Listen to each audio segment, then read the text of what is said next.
Hello, MGTOW. Hello, men. This is Howard Dare. Thanks for stopping by. So, I want to talk about 10 types of women to avoid. But I want you guys to understand that there is this dynamic at play here where the men, by both their biology and socialization, are encouraged to chase after a certain type of woman, and women are encouraged both through biology, genetics, and through society to develop certain physical traits and certain types of behaviors, okay? So the men are constantly chasing after women for sex and pedestalizing it, and the women are glamorizing sex and acting like total bitches.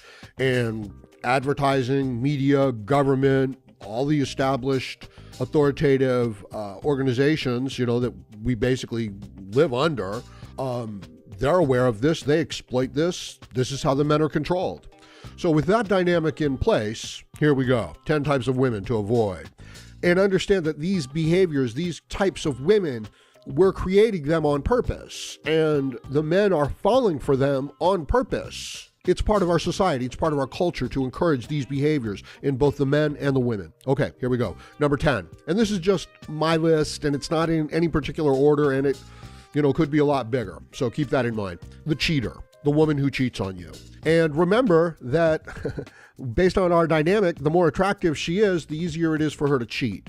And based on our dynamic, the more the man wants to get together with a woman, the more eager he is to get together with a woman who cheats on other men. See what I'm saying? Okay, so this woman, she doesn't care, obviously, about the man she's dating. And as I said, genetically, this is encouraged. You can understand why this trait of a woman who will sleep around with other men and doesn't get caught, and sometimes even the men let her get away with it, you can understand why this trait genetically would keep reproducing and come to dominate a society and a culture. Okay. So this is how the woman becomes a chronic, cheating, lying whore. And society thinks it's okay. And when you first meet this woman, you're going to be like, holy shit, this is great. I can just sleep with this woman real easily. But if you attach to her in any way, remember that she's just going to cheat on you as well. And she's going to stab you in the back. And it won't matter what you do for her, how good you are to her, how much money you give her. None of those things will matter because this is her basic nature. And I really do want men to understand that, regarding the whole dynamic. Okay, moving on. Number 9, the argumentative debater.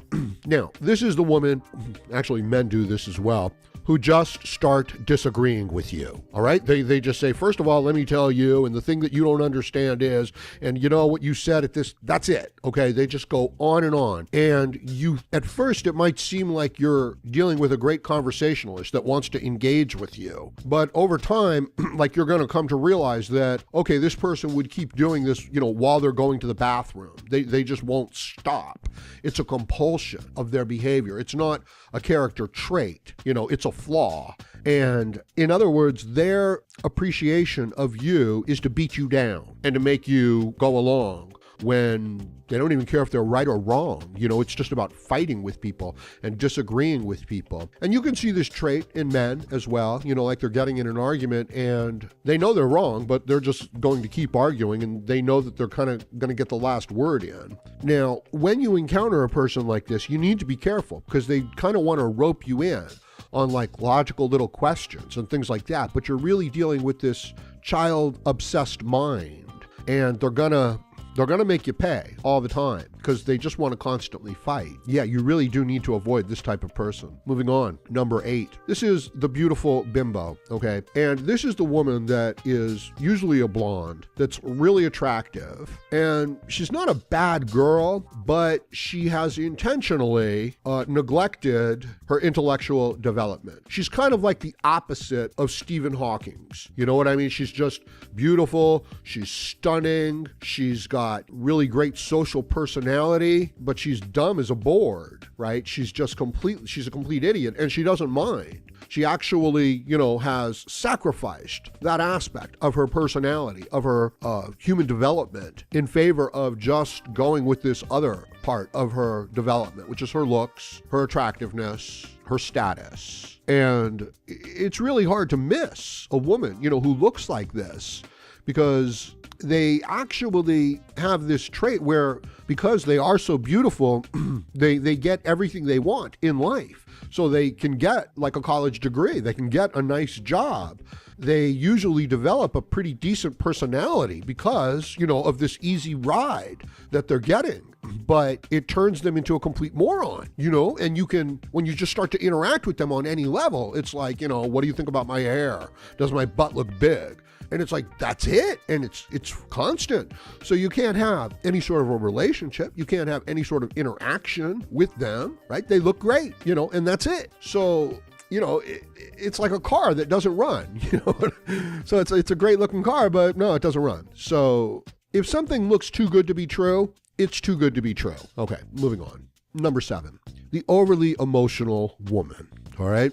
Now, again, when a man first encounters this woman, he thinks he's like in a good place because here's a woman who's opening up to him emotionally, and this is going to give him a way, to become intimate with her, right? But like the talker, like the debater, this behavior on the woman's part, it's not tailored for the individual man. It's a compulsion that she can't stop. It's neurotic behavior, right? So, and again, the man is interacting with it and he kind of knows this. He recognizes this on a certain level, that he's dealing with a neurotic individual who's just too overly emotional. And at first, the man is often a foolish man, an inexperienced man is like, okay, this is good. It's like the woman has this weakness, but it's the man who really has the weakness. And he usually gets to find that out. Like if he does develop this relationship with this woman, she just keeps escalating, these emotional tantrums.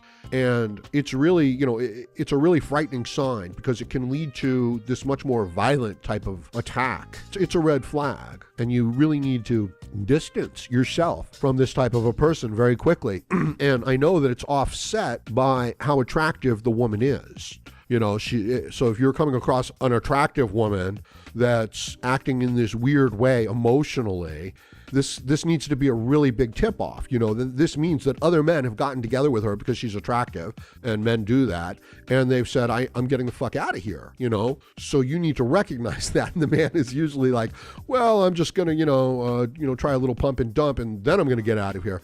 But no, it's this emotional entanglement. And if she's friend zoning you, she's not even going to put out. You know what I mean? She's showing you this weakness. The man is going in for the sex. She's teasing the sex, but she's just luring him into this emotional quicksand. And, this is okay, moving on. Essentially, this woman, though, at best, she's going to use you as an emotional tampon, and you're going to be like a therapist to her, at best. Okay, moving on. Number 6, the high maintenance princess. Now, these are great looking women. Everything is perfect when you run into a woman like this. The hair, the makeup, the nails, the clothes, the car, the purse, it all matches. And they're stunning. And this is better than the beautiful bimbo because it's not just a beautiful woman, it's daddy's little princess. She's never broken out of it. She's still going with it. Very attractive to the man, the exact kind of girl he's usually looking for. And this is the type of woman who's always going to be late. She wants to be late. She's always taking extra time to get ready. She's always making people wait. This is kind of like a precondition to interacting with her, that she's going to be putting people off. It's like going to the doctor's office. For a 1 o'clock appointment, and the doctor's finally willing to see you at 1:45, and you have to be grateful. So this is the type of person that expects the best in all things and is usually putting out signals through their, designer clothes, the labels, on their fashion, on their purses and shoes and shit like that. They're usually putting out these signals. They usually talk about the places that they go to, the places that they hang out at, as being these trendy, expensive places. So they like to drop hints, things like that. They like to talk about expensive things. For as good as this woman looks, what you're going to find is that if you get together with her, that she really just wants you to do the maintenance, that you're not getting any sort of reward for being with a woman like this. It's flattering to your ego, but it's a shit ton of work. Like, you're going to be going to the mall a lot.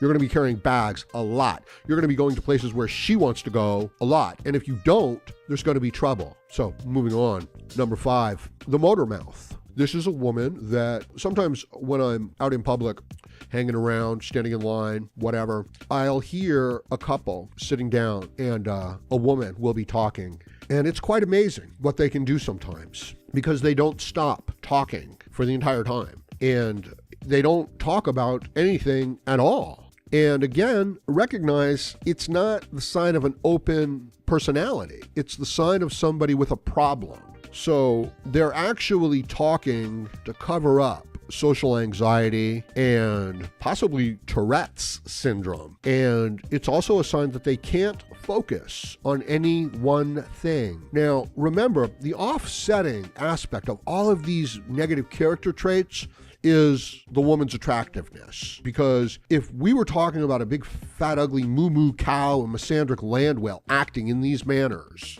then it is only the desperation of the man that's going to bring him anywhere near these negative traits. So, that's the dynamic that's at play here. The more attractive she is, the more of these negative traits that she can have. The less attractive and the lower status that the man is, the more willing he's going to be to put up with these traits. Now, you normalize this within a society, and you can see, the maladaptive genetic effect of this type of behavior, where you just keep getting these women that just keep acting like bigger bitches, and you just keep getting these men that are willing to capitulate to them more and more. Now, another sign about this type of a person is they can't talk about ideas. They only want to talk about other people. And you can use this as a tip-off for all kinds of interactions. If the only thing that another person can talk about is gossip about another person or comparing someone to another person, then you're dealing with somebody who can't even have advanced concepts. And it's a tip-off sign. It's a red flag. So these negative character traits that these women exhibit, as the women get older, they lose their beauty and their attractiveness. So it's harder to hide these traits, or the men are less likely to overlook these traits because the women are losing their attractiveness. So this is the type of woman to avoid on many, many counts. And I know it seems like it's not a big deal and it's like somebody to talk to, but no, it's a danger sign. Moving on, number 4. This is the controlling bitch, all right? This is the woman who thinks that she's in charge. A lot of feminists fall into this category. A lot of women that aren't really attractive kind of fall into this category. And it combines some of the traits, of the argumentative debater and the motor mouth. And again, it is a character flaw being expressed. And to a certain type of man, it becomes really attractive because she's like a second mother. She's going to fill this male mother need. She's going to come into the man's life and she's going to help him get organized, right? She's going to take care of this certain types of things. And this would be a great thing, right? If it was a sincere, legitimate thing. This is the basis for men and women getting together. They can help each other. They're, biologically and genetically suited to fulfill complementary, needs for each other. So this type of woman is really, really seductive to the man because it's like, oh, okay, I found a woman who's, good looking, hot, sexy, likes me, and, lots to talk about, and she wants to help out. Like, oh, okay, this is perfect. It's like, no, it's not. That's not what's going on here. This is somebody who basically had a really fucked up mother and now wants to kind of like act out all that shit. If you'll think back to when you were a young man and your mother was like over mothering you, trying to fix your hair and wash your face and worry about you too much, and you thought it was love or you thought it was concern, but you realized that it was just compulsion and craziness on her part. Yeah, that's what we're talking about. And these women exhibit this behavior to strangers, right? And it comes out in this kind of negative thing, like, oh, let me tell you what you're doing wrong here. So as I said, it's part of this argumentative debater, but it's just this assumption that, that they're in the right because they're women and the society is encouraging it. So this woman really has absolutely nothing to offer but her scorn and her contempt. And it just comes out in this other way. And the men, if the woman is attractive, the men are really susceptible to this ploy, where the woman comes in and she's like, oh, you really don't know how to dress, do you? And the guy thinks that, she likes him and she's showing this motherly concern, but she's not. She's bullying him and it's going to escalate. And, it starts out like this kind of cute behavior. Yeah, you really do want to run for your life on this one because it's a woman trying to act like a mother when she's not. So it's pretty retarded. Okay, moving on. Number 3, the gold digger. Right? And again, this behavior is so normalized within our society that it's just taken for granted. Attractive women go with wealthy men. Attractive women do not go with poor men. So the first thing she asks you when you meet is, what do you do for a living? And the guy's like, I make a lot of money. It's like, well, what kind of car do you drive? Right? The guy has to, impress her with the type of car he drives. Like, well, what type of house do you have? What type of property do you have? Right? So this whole conversation could be taking place, via email, right? They don't have to be looking at each other. In other words, the woman is not looking at you when she's having this conversation with you. You think she's looking at you. The man thinks that the woman is looking at him and that she's ascribing status to him, right? Or like, oh, he is capable of earning this much money, so he's a good man. That's not what she's doing. All she's doing is looking at the money, and the man is completely incidental to the whole thing.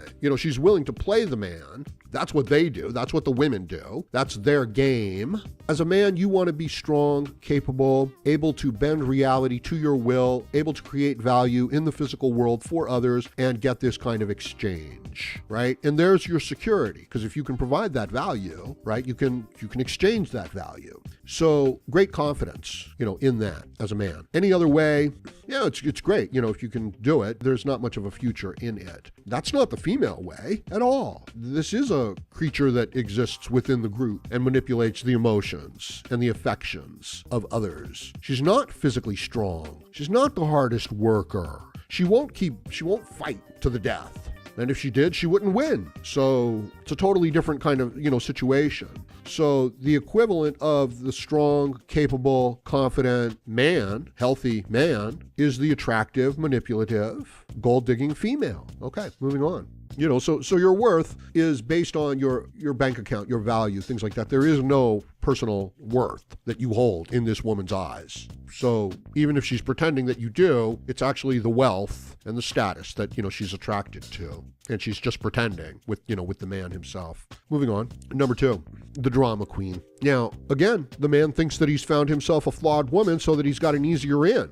But it's a red flag. And this is the bigger red flag of, all the other types, because what this leads to is this destructive, hateful, type of toxic female behavior. It's an entitled princess bitch. And it might seem like it's cute at first, but down the road, it means that she's going to be able to unload on a man with every dirty trick in the book, right? That's what the drama is all about. That's what she's creating. She's creating this false set of circumstances with which to then attack you. And this is insect politics, people, okay? This is what the spider does when the male comes wandering into the female's territory. She just attacks him and eats him. And she's like, oh, well, I thought he was a predator and he was going to attack. And she knew that he wasn't. She knew that he was coming around looking for sex. So that's one of the theories, as to what they do. And this is what feminists do, right? This is your false rape culture. This is your, false sexual, allegations in the office.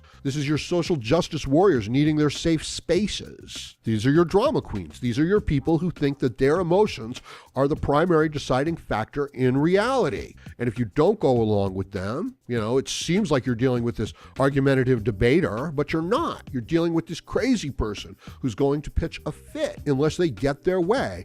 And reality doesn't bend to people's feelings. Other people bend, men bend to the feelings and tantrums of women. And so that the men, men then go out and reshape reality and build the things that the women want so that the women can pretend that they're like men. And if the men don't do this, the women become drama queens. And this behavior is encouraged. So you need to avoid these types because they're going to destroy you when they don't get what they want. Okay. The number 1 type of woman to avoid is the codependent, needy woman. I'm sorry, guys, because this is the basis of the male-female dynamic, right? The man needs the woman to reproduce. The woman needs the man for some physical protection and resources. Unfortunately, this division of labor, this useful dynamic, has been destroyed by the feminists, by globalists, by the leftists, by those in power who want to stay in power. And it's facilitated by breaking up the relationships, the healthy relationships between men and women. Divide and conquer, simply put. So these social, cultural attitudes that women, princess bitches, just as good as a man, all these kind of ideas have just driven a wedge between the men and the women and have not allowed men to fulfill the male role and doesn't allow women to fill the female role. And this isn't an argument for traditionalism. This is an argument for just healthy human interaction. Because one of the things I pointed out recently in some of my videos is that to say that a man and a woman are equal is no insult to the woman. It doesn't hurt her at all. It's to say to her that, hey, you're really really capable physically, you're really capable mentally, where you were not. But to say to a man that men and women are the same and equal is a great insult to the man. It is to say, you're not very strong, you're not very capable, you're very emotional, you're not very practical, you can't build very much in the real world, you're pretty much a failure as a man, okay? You're a weak man, you're a womanish man. And men, by their very nature, need this little bit of extra to dominate, to take the chances, to build the future, to innovate, to explore. And if you say men and women are the same, then you lose all those qualities of the men. And you need those qualities of the men to defend, to protect, to build, to be strong, to be vibrant, to be healthy, to be confident, to take the lead. So I hope this gives some insight to the types of women to avoid, how these character traits are developing, why they're developing, why we as men have weaknesses to these character traits. But, the list could go on forever, no doubt about it, all different types. Let me know what you think needs to be added to the list in the comments section below. Please like, share, comment, subscribe, donate, and join me again, Howard Dare, as I plan to have more content for you. Thank you, MGTOW.